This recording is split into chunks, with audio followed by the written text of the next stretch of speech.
All right, you guys want to get this bitch started? Yeah, I don't know why it's a bitch, but okay. Sexist. Okay. Maybe he was just being speciesist. Is this a dog thing? You guys are putting way too much thought into this. You put too little thought into it. You're the one who said the B word on this totally clean podcast.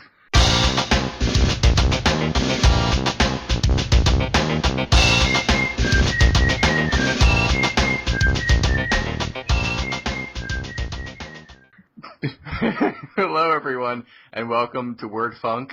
I am Leon Thomas.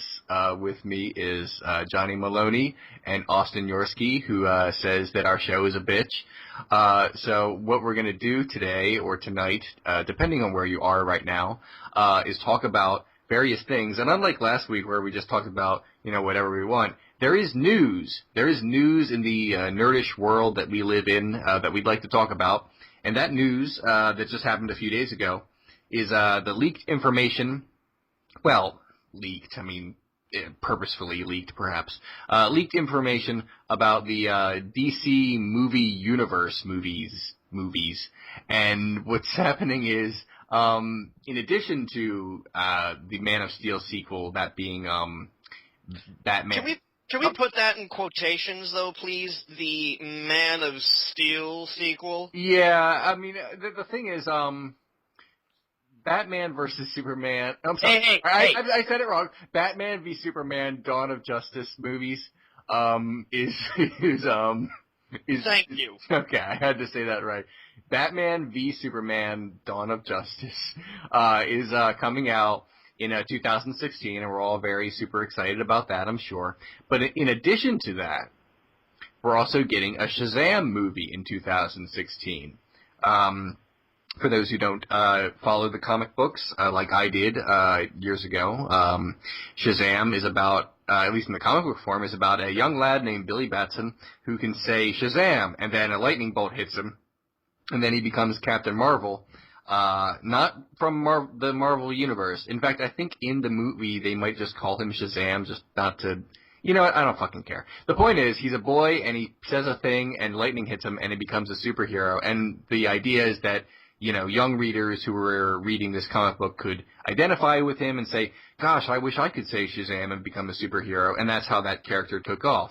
Also in 2016, we're getting a Sandman movie. I have never read Sandman. All I know is that Neil Gaiman did it, and that everyone loves it, and that I'm like a big jerk for not reading it yet. I love it. Is it about someone who likes to put people to sleep? No. He can, but it's not like a hobby. He's not like, I'm bored. Time to put some people to sleep. No, it's, do you want to run down? I would love to know what this thing is about, because I've avoided spoilers about it because I figure one day I'm gonna want to read it.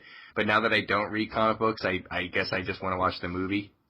All right. Okay. So the Sandman books are more or less about one character that people refer to as the Sandman, but really his name is kind of Dream.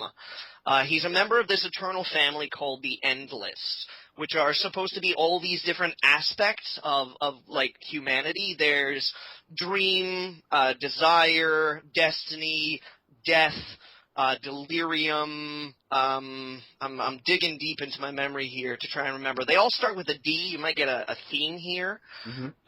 And it's about Dream. So he has all these synonyms. He's Morpheus from... I think it was Greek mythology, Lord of the Realms sleep. He's the Sandman. He's all these, different sort of sleep-related mythic figures. But they're sort of considered to be these permanent parts of human psyche. And as long as living creatures exist, the Endless will persevere. They just kind of feed off the fact that other life is around them. And it's about Dream, who during a Hermetic Order of the Golden Dawn, that's a little... Okay, no? None of you, Gallister Crowley? Okay, sorry. whatever. Sorry.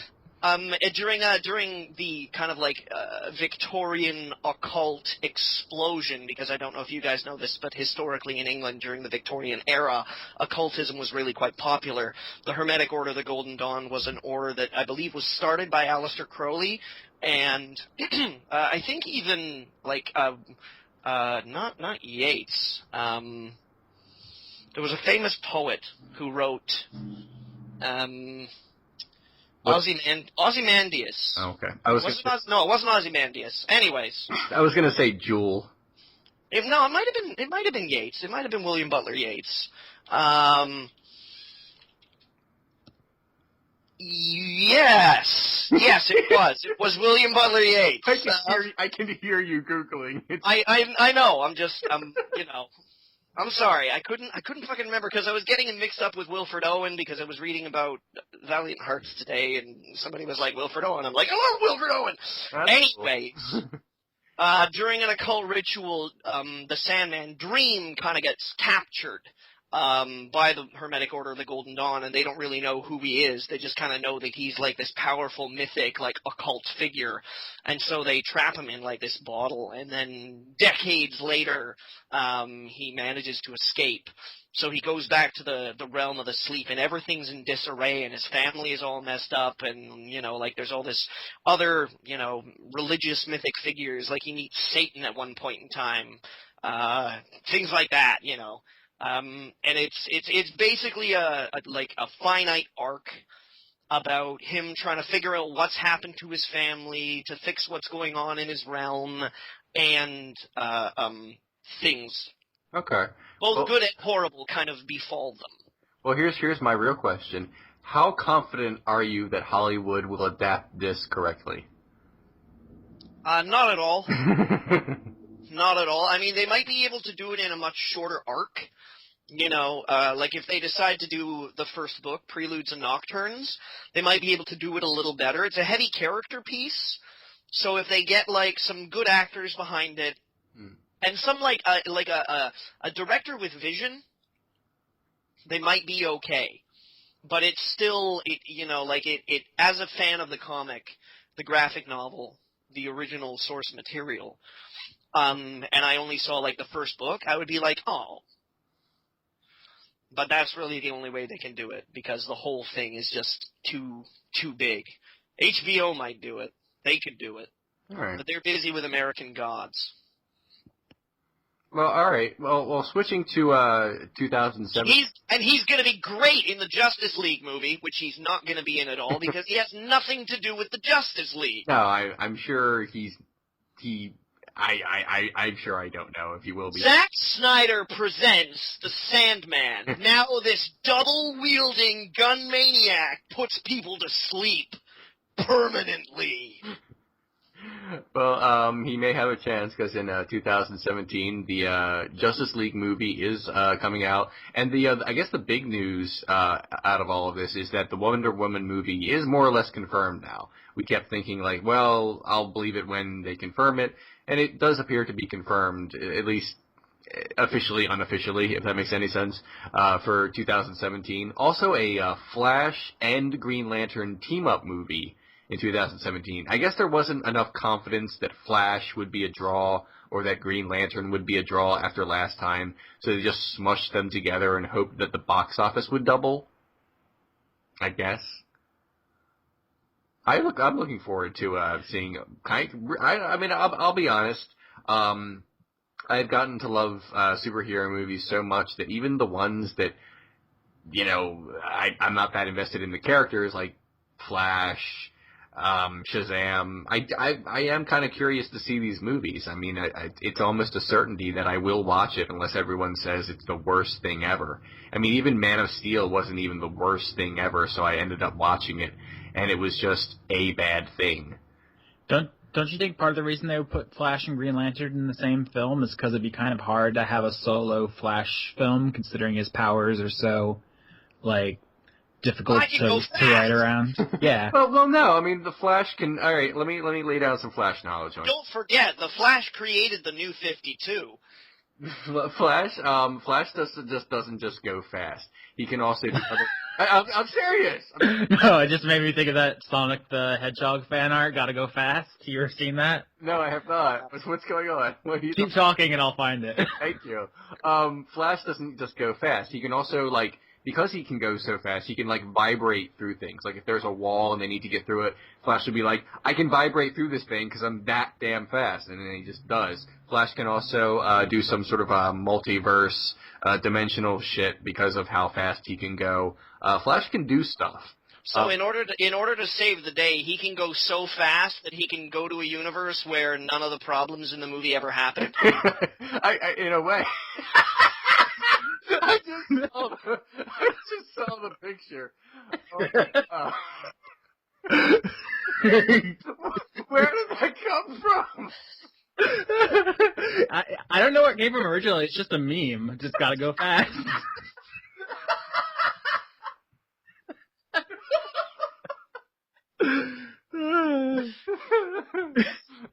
So anyway, so the flip of the Flash is that they're always.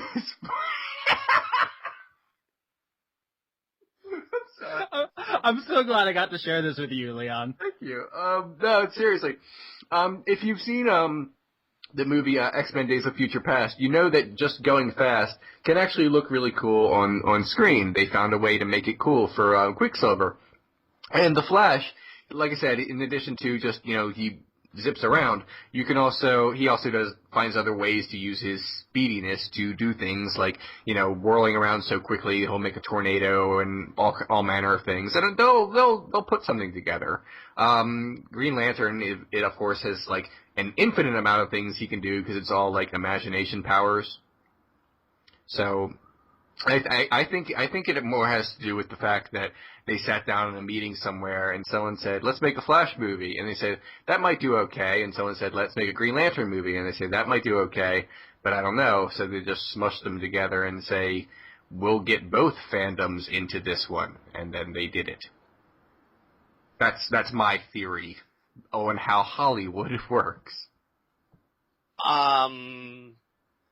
I'm not very optimistic. You're not. Well, I'm actually really curious about all these. What's making you pessimistic about it?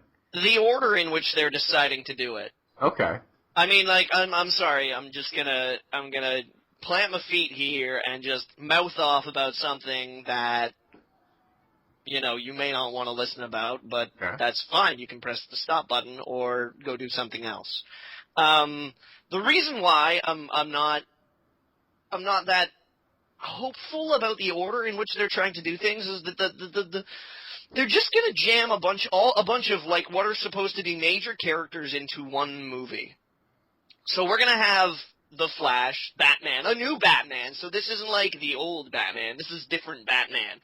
He's gonna have a different growly voice and be sad and lonely. You mean it's not Michael Keaton? No, I was going to say it's not George Clooney. Oh, okay.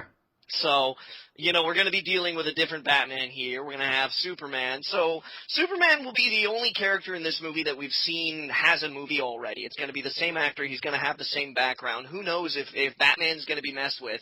And then we're going to have all these other characters jammed in there. And here's the thing. I remember the last time they tried to do that in a superhero movie, and it was X-Men. The original X-Men. And I gotta be honest with you here. The thing about the original X-Men movie is that it's serviceable. It's a serviceable movie. However, that is all it is. And the sequels that it spawned were debatable. The second movie was also serviceable, but then things just kind of went downhill from there until people lead me to believe very recently. Okay. With the Days of Future Past movie. And I'm talking about the spin-offs, too. So what we're talking about is, they're following the same format. We're coming up to Wolverine Origins here, is what we're coming up. Only it's gonna be about Wonder Woman. Now, wait, can I just sidetrack us here? You didn't think X-Men 2 and First Class were good? First Class was good, but it was more a reboot than a follow-up. they were like, holy shit, what do we do with this? Like, look at the mess we've made. I know, we'll set it in the 60s.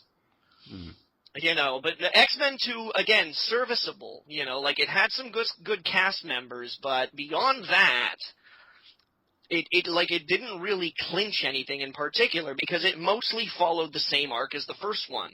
Oh my god, Logan's a mystery. Where does Logan come from? Everybody, let's talk about Logan.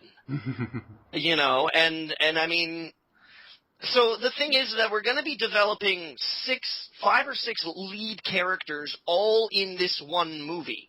Now wait a minute. They're introducing the new Batman and new Wonder Woman in Batman vs Superman, and then they're introducing the others, I guess, in Justice League. In Justice League? They're doing it incrementally, kind of. They're just kind of, they are admittedly shoving, Cyborg is also going to be in, Batman. Justice League? Oh, in Batman, okay. Yeah, apparently in both. Okay. But I don't think it's confirmed that all the other characters are going to be just in Batman vs. Superman. It's just... Still, though, doesn't it strike you as too many characters that we have to learn about? I mean, don't you think, like, what's going to happen is they're going to have to just bank on the fact that we're familiar with these characters. It's going to have to be like, it's Wonder Woman!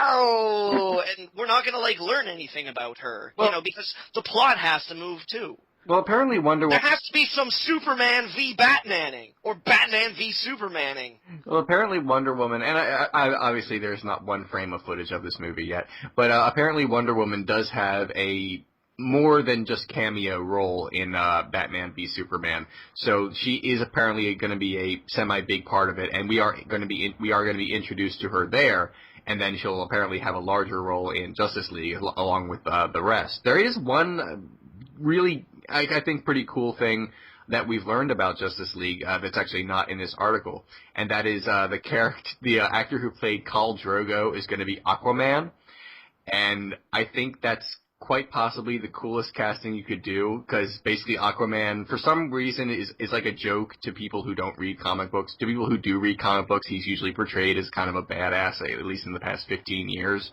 But for those who think of Aquaman from the Super Friends, they basically said, well, we have to get, like, the scariest, meanest dude we can get for this movie, so why don't we just get Khal Drogo in here? So I think that's a step in the right direction. It's not all bad. No. I just, I'm having trouble imagining a movie where, I have to start caring about, like, 3 main characters, 4 main characters. You gotta break pace and focus on 1 or 2 of them at the very most. And, without us getting to know them. I mean, the reason why the Marvel movies succeeded is that we had entire movies dedicated to almost each one of the Avengers, with the exception of Hawkeye and Scarlet Widow. Scarlet Widow? Black Widow. Black Widow. What am I talking about? I'm mixing up a Scarlet Witch and a Black Widow. Wait a minute. Well, hold on. Here's what I'm not sure about in the order here. Now it says Justice League, Wonder Woman, and Flash Green Lantern team up in 2017, and of course all these dates are like tentative. But do we know for sure that Justice League comes out before Wonder Woman and Flash Green Lantern? I mean, maybe Wonder Woman and then Flash Green Lantern come out, and then we have Justice League. That would be a better way to do it, as far as I'm concerned. But if that is true, like if Wonder Woman comes out in February and Flash Green Lantern comes out in April, and then Justice League comes out in July, they are cramming these movies into kind of a tight space, admittedly. Yeah. Basically, they want to have what Marvel's got right now, and they're in a rush to do it. Hell, even like the Spider-Man movies are doing it. Have you heard about the Spider-Man plans? Yeah, the Spider-Man plans basically they made the first one and it was a decent hit, and then they started work on like 3 more or something. Yeah, they're making a Sinister Six movie. And then there's going to be a Venom movie, apparently, and there's going to be another Spider-Man movie, and it's just like, where are you going to get the time and the resources to actually earn all this fan goodwill? Because you've got to work for it. You have to. You can't just put familiar faces or familiar characters up on the screen and just hope they're going to carry. Yeah. Because when that happens, you get Daredevil. And finally in 2018 is the true Man of Steel sequel, just about Superman, rather than I guess Batman v Superman is like kind of a sequel, but not entirely. Whereas the true Man of Steel sequel, we have to wait until 2018. And by wait, I don't mean like you and I are just chomping at the bit to see it. I mean the world must wait. Well, you know why they're doing that is because we need 4 years of movies for Superman to kill off everyone else in the DC universe. So the Flash can create the new 52. I get you, Austin. I just wanted to take a step back here and recognize how fucking nerdy the last 20 minutes have been. This has been fun. Can I also just quickly jump in and say that, like, Bryan Singer did the X-Men movie, and Zack Snyder is doing the Justice League movies, and I don't know, do you guys feel that there's a discrepancy of possible, like, skill in their chosen trade? Yeah, I mean, obviously we're not putting Zack Snyder up on the level of Bryan Singer or, I made a joke a while back that, Marvel gets Joss Whedon and DC gets Zack Snyder, and it seems like Marvel got the better end of that deal. But, I mean, maybe, I mean, yes, he's doing Batman v Superman and Justice League and probably Man of Steel 2. But that doesn't necessarily mean he's doing Shazam, Sandman, Wonder Woman, and Flash Green Lantern. He better not do Sandman. If he touches Sandman, I will burn everything. No, I assume these are being handed off to different creative forces. But he might, I mean, because he's doing Justice League, he might have some input into the Wonder Woman and Flash Green Lantern movie because they are going to be in Justice League. In the same way that apparently Joss Whedon has some kind of influence in certain other films just because he has to make sure they build up correctly to Avengers 2. So I don't know. Man, geeks are hard to please. It's you know what I mean, the way you're putting it, I admit that you are making it look troublesome, I guess would be the word, but I'm still looking forward to it because I like sitting down and watching superhero movies. I don't have the time to follow comic books anymore because I don't have the time for another hobby and I can't keep up with it. But I still like superheroes, so I can sit down for an hour and a half to watch a superhero movie every 3 months. Yeah. So that's what I've got left in the tank. I have to admit too, I'm kind of curious to see Ben Affleck's Batman. I mean, I just watched Ben Affleck in The Town and Argo.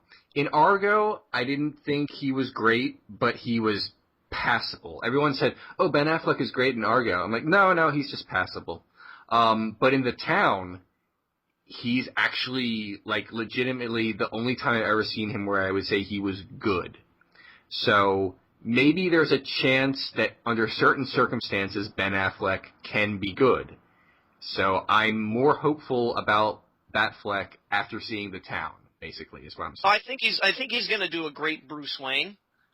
Yeah, because Bruce Wayne is supposed to be, pretend to be aloof to the crowd. Precisely. That was a subtle dig at Ben Affleck. No, I got it. I just wanted to illustrate it and ruin your joke. No, he's a great director, though. I will say that. Oh, yeah, absolutely. I do like Ben Affleck's direction. I don't know if he's got the, I don't know. I think I'm going to have trouble. He's kind of like Tom Cruise in a certain sense, that every time I see him, I'm unable to look past the fact that I'm watching Tom Cruise. You know? And I'm never like, Tom Cruise is great in this thing. I'm like, Tom Cruise is in this thing. And that, says everything to me. Yeah. I'll be honest, I didn't even think Christian Bale was great as Batman, just because I found his voice to be comical. And, I mean, you can do a Batman voice without sounding stupid, and I don't think Christian Bale did that. I think he sounded stupid every single time he ever talked. And I know that that's sort of a joke on the internet that, oh, he sounds like this, but no, it was every time he talked, it kind of pulled me out of the movie. Christian Bale was the worst part. Batman was the worst part of the Batman movies to me. And if you want to hear a Batman voice compared to a Bruce Wayne voice, just ask Kevin Conroy how to do that. he did a Bruce Wayne voice and a Batman voice, same guy on the same show. In my heart, the original Batman will always be Bat Dad from that one episode of South Park. Okay, I don't watch that show, so I'll just nod to your reference quietly. Was it Adam West? That's the best Batman. It was. There was this guy who dressed up in a Batman costume and went to a Little League game. Okay. And people called him Bat Dad. Oh. Okay. In my heart. In my heart. I'm now gesturing. No, I can see it in my mind's eye. Is there anything else we want to talk about in terms of DC movies? Or, Nope, we're done. Let's move on. I just want to take a quick second to say that I don't like Zack Snyder very much. Well, actually, no, I don't. He might be a very lovely person, but I don't think he's a very good director. Yeah, we had this like. Furthermore, oh God. Actually, no, I do. The thing is, it's funny because people, people sometimes go after me because I'm like, oh, you think I'm a bad person for liking Zack? I don't think anybody's gross for liking what they want to like.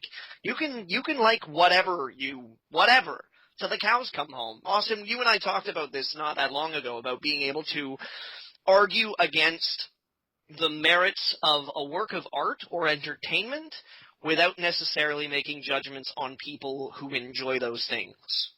Yeah, I feel like that's like such a no-brainer. You don't even have to like explain that. That's obvious. Like just because you like a thing, it has nothing to do with you. Even if the thing is shitty or sexist or racist, it can still be enjoyable, and there's nothing wrong with acknowledging its flaws. It's okay. That having been said, Zack Snyder is a terrible director. Okay. We've had this conversation. I'm pretty sure that this conversation never ends. Zack Snyder, I never hear anything bad about Zack Snyder as a human being. I mean, people say Michael Bay is a bad director, and they also say Michael Bay sometimes mistreats his actors, so you can say that as a person. But no one ever says, like, that's Zack Snyder. He once punched that kitten. No, it's like, no, Zack Snyder just is, like, really, really into the stuff that he does. He just doesn't do it well most of the time. You know what? People give Michael Bay a lot of shit, but Bad Boys 2, The Rock, and Pain and Gain are all sweet. I have not seen Bad Boys 2. I do not agree about The Rock, and I will never see Pain and Gain. Why not? Pain and Gain's great. One thing I will say about Pain and Gain that actually was astonishing to me, and a lesson that Hollywood should take. Apparently, Michael Bay made this big action movie for what is, I'm going to look it up just so I have the exact numbers, but he made it for what today would be considered a low budget movie. Michael Bay. Steven Soderbergh did. He somehow.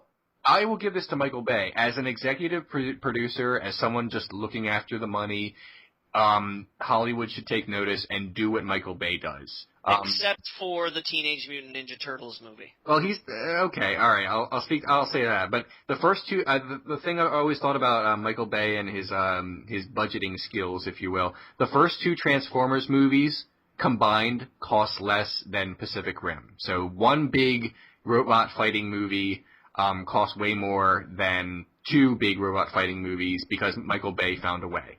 Well, that's why he keeps getting work, is because he makes them cheap and they make money. Like, there's no way that he wouldn't keep getting hired. Right. I think Michael Bay should have just helped with the budget for Pacific Rim. It would have looked almost exactly the same, and it would have cost like $30 million less, and then we wouldn't have to sit here and wonder whether we're going to get Pacific Rim 2. And then also, maybe Guillermo del Toro would be freed up for The Mountains of Madness. Well, I saw someone say by the time they make that movie, there won't be any ice left in Antarctica to film it.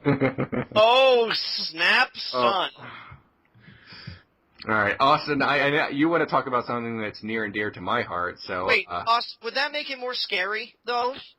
If, like, 3 years down the line, they discovered ice mountains at the South Pole of the world, people would be like, what is it? I don't believe it. No! Johnny, I don't think enough people who are listening have actually read Lovecraft to make this an entire conversation, but I do want to see an actual Hollywood adaptation of that story. Directed by Guillermo del Toro? I mean, ideally. He's a busy man, though. He's doing some show for FX, I think. You guys know about this? I'm not sure. No, I don't. I think it's called The Strain. Oh. I don't know. Strange? Strain, like a strain of virus. Oh. I see. Oh, it's based on a vampire novel that he wrote. I just looked it up. All right. I didn't know that he was a novelist. Yeah, writes a book, makes a TV series about it. Yep. Also, I don't have time to go into Guillermo del Toro's filmography, but he's good at stuff, but he doesn't do enough stuff, is what I was going to say, basically. Yeah. Mm-hmm. I would agree. Okay. Leon. Yeah.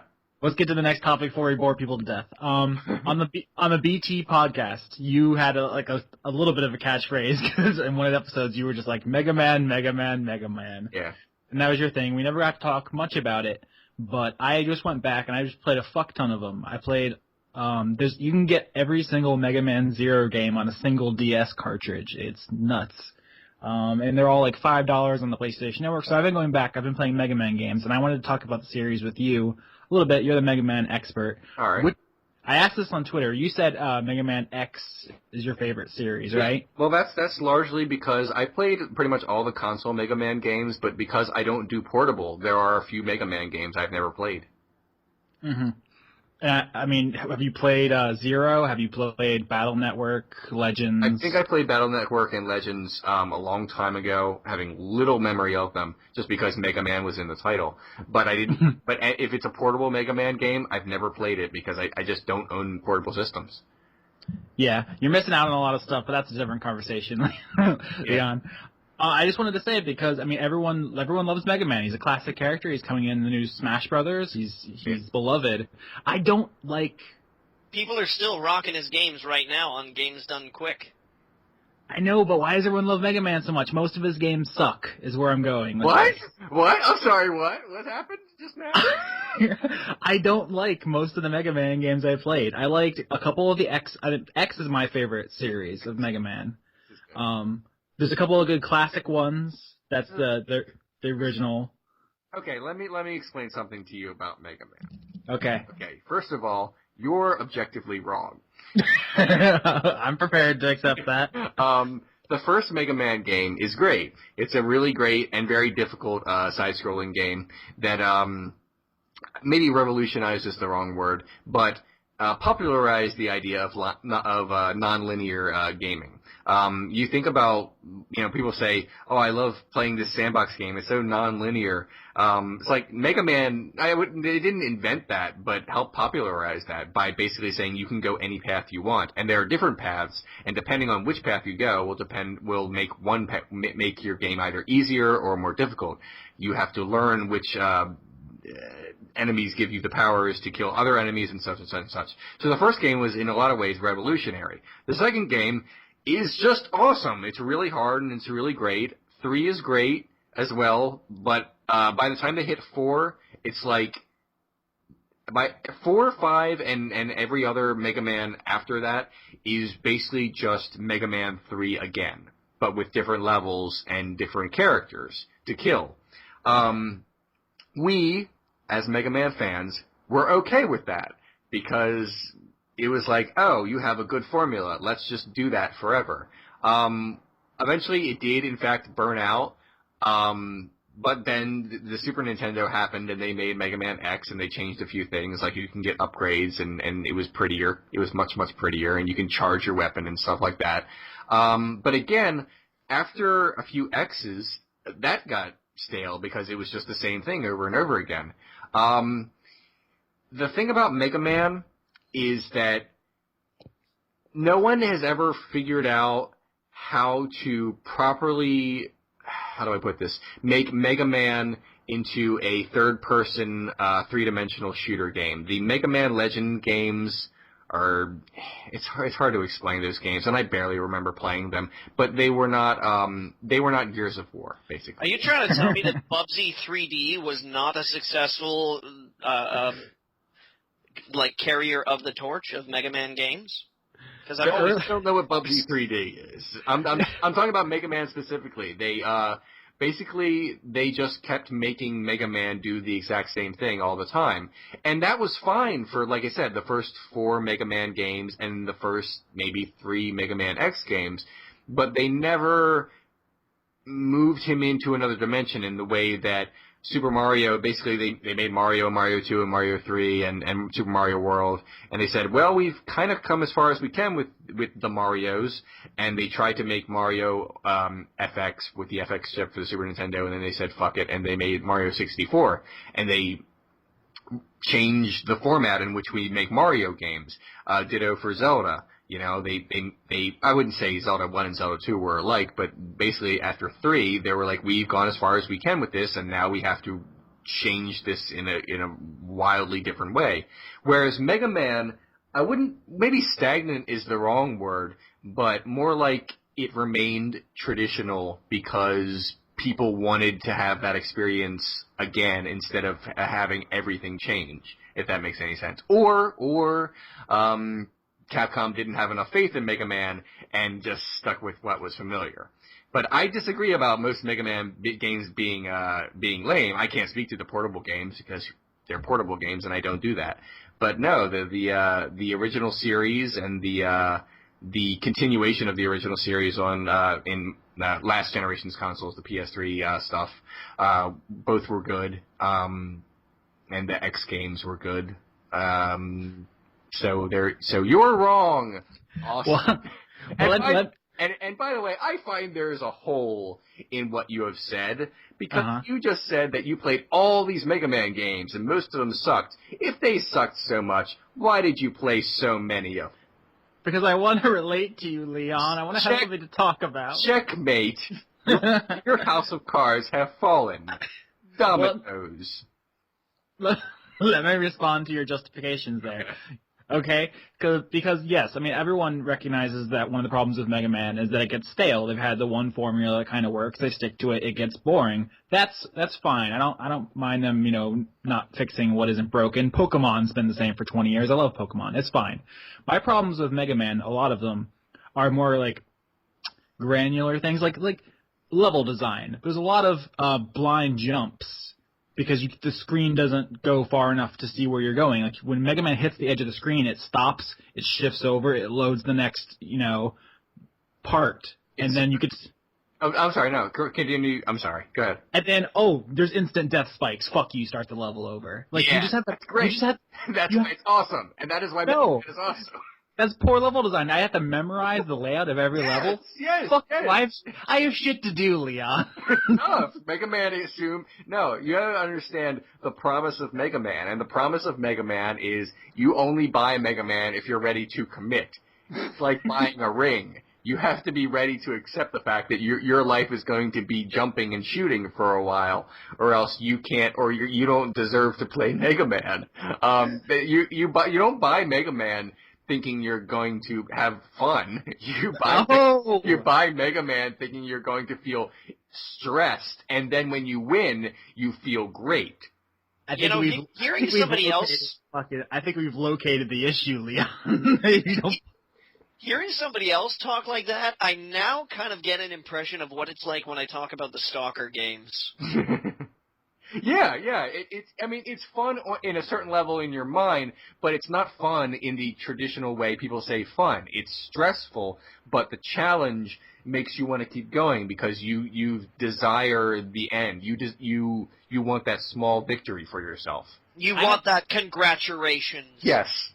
I have no problem with difficult games. Hard games are fine. I have problems with rote memorization and poor platforming. Like, Johnny, before the podcast, you just talked about how you bought Rayman Legends. Doesn't Rayman have the most fucking satisfying platforming you've ever played? It's so good. It pretty much does. I've played Rayman Origins and Rayman Legends. Going back and playing the Mega Man Zero series, the platforming is soul-crushing. Okay, I can't speak to the Zero series, so maybe you have a point there that I'm just not aware of. So I can't possibly touch that. But let's ask the question here: does the Zero series change the formula much, Austin? Like you say that you played classic Mega Man, like 1, 2, 3, and whatnot. How does that compare to the Zero series? It's essentially the same. I found Zero had more blind jumps and less instant spike pits. That's the classic series is the fucking instant death spikes. That's what I hate about that one. Oh. But I mean, they're all have similar or related problems. Okay. And I have nothing against difficulty. That's one thing. Unsatisfying difficulty is my problem. Mega Man is meant to be painful. It teaches you about the harsh reality of life. That's where I learned life was going to be tough when I played Mega Man 2. And by the way, although it is difficult, I was like 7 when I beat that game, so yeah, it can't be that hard. When you had dozens of hours of free time to play the same stage over and over until it was burned into your tiny little mind. Yes, and it was great because of that. I can still, and I had to replay. I didn't have to. I wanted to. I actually, someone demanded it. It was a compulsory Mega Man boot camp. Yeah. No. You laugh now, gentlemen, but when the nerds come and make this world their own and weed out the weak with Mega Man 2, you will be feeling very, very different. Yeah. The thing is, Mega Man is actually meant to be not only difficult, but punishing in that, Demon's Souls kind of way. How do I put this? There aren't puzzles in Mega Man. You know, it doesn't give you that level of difficulty. There's no scrounging for resources in Mega Man because we really didn't have that kind of, stuff back then. It's basically, it's memorization, but it's also reflexes.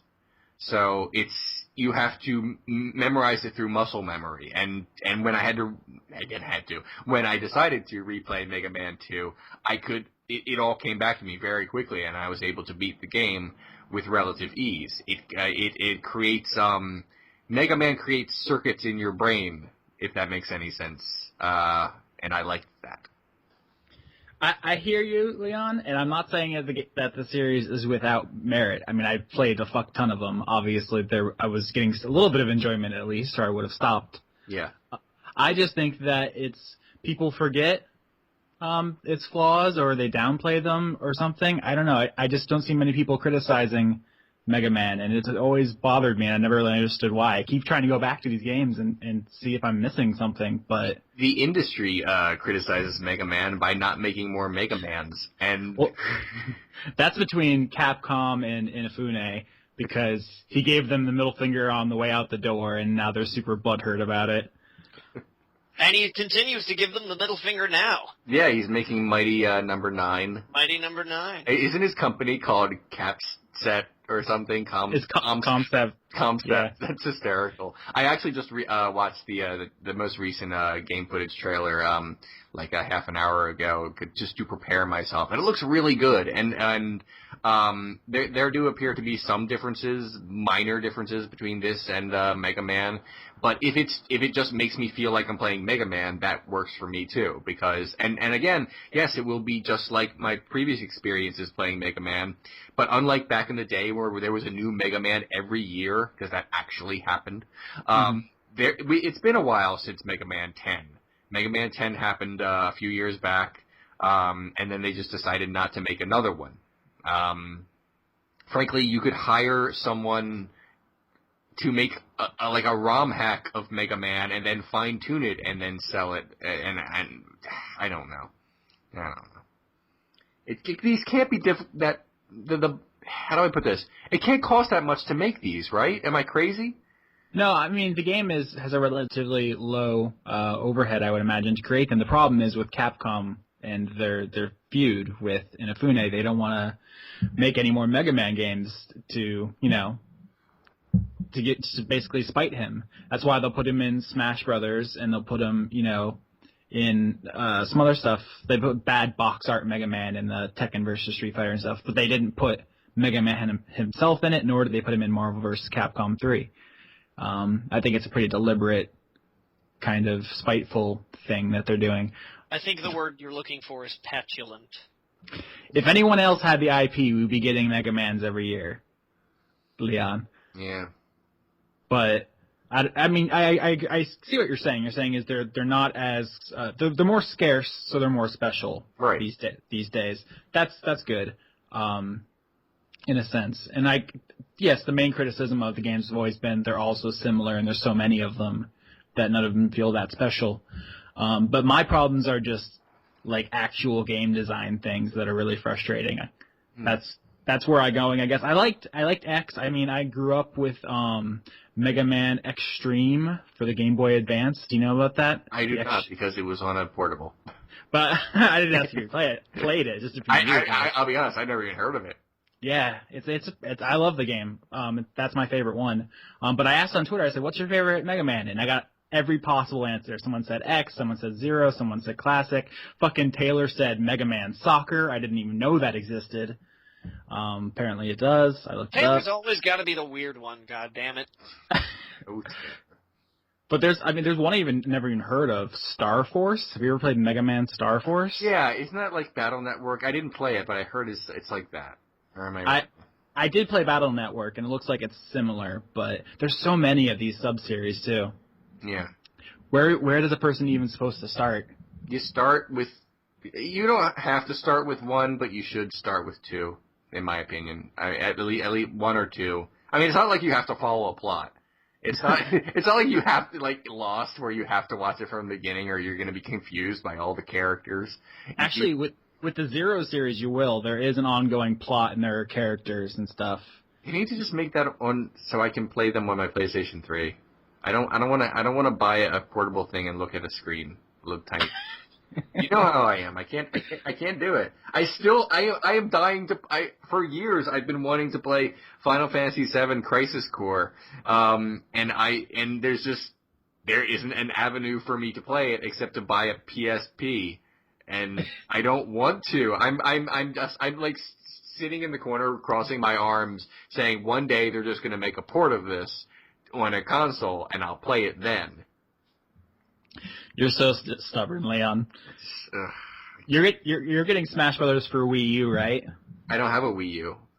Someday you will, right? Well, one day I'll probably have a Wii U just so I can play my Mario games because I want to. Because I really want to play you in Smash Brothers, and I want you to use Mega Man. I'm going to use a better character and murder you. Mega Man will be the best character in Smash Brothers, no matter how much power they give him. He'll just completely nerf him. Yeah. I hope there's like a power up for him just to become X for a second and like shoot like that big green thing. Actually, his like most powerful attack is X and Volnut and a couple of the X-Men's like come out and they all shoot like a beam together. Neat. Yeah. So that's my Mega Man thing. I feel like it's controversial to say that most Mega Man suck, but it is because you're wrong. I enjoyed a couple of them, the X series mostly, but the classic series has great fucking music. I will never take that away. Yeah. The music in the classic is untouchable, but I have problems with it, and I just wanted to talk to you about that because no one else I know plays Mega Man. Well, I actually have never heard anyone say that they hate the level design on Mega Man because Mega Man level design to me have always been really cool. There's always been like, there's a couple different ways to get across this lava thing, and you know. Oh my god, those fucking, the one fire level with the blocks that become invisible, or I guess they disappear. That's what I'm talking about.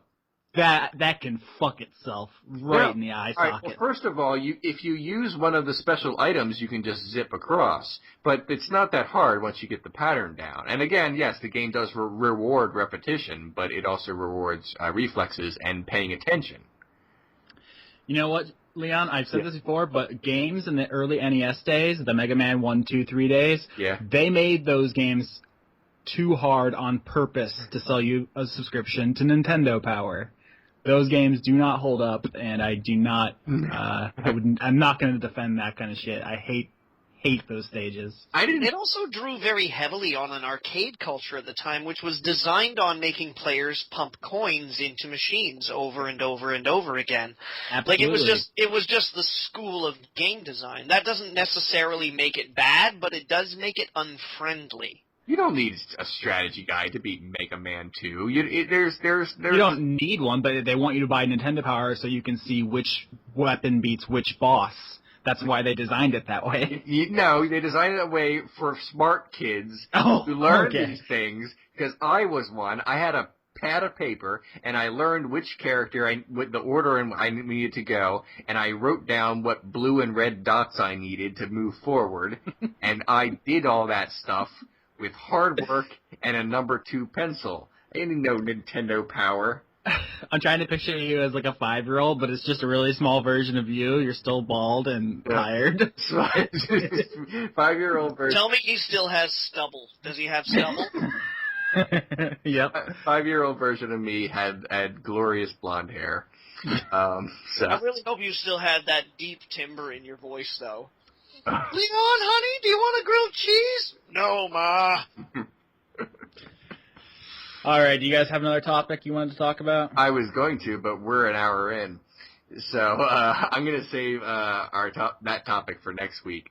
I actually really want to talk about IMDb and how it is both interesting in that it is a democratically elected best movie list, but also weirdly flawed for the same reason. But we'll talk about that next week because we are coming up on 1 hour of call now, and I just can't do this anymore.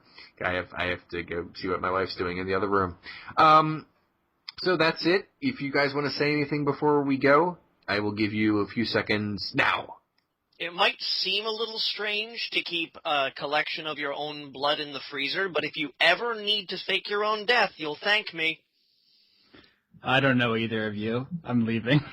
This is ridiculous.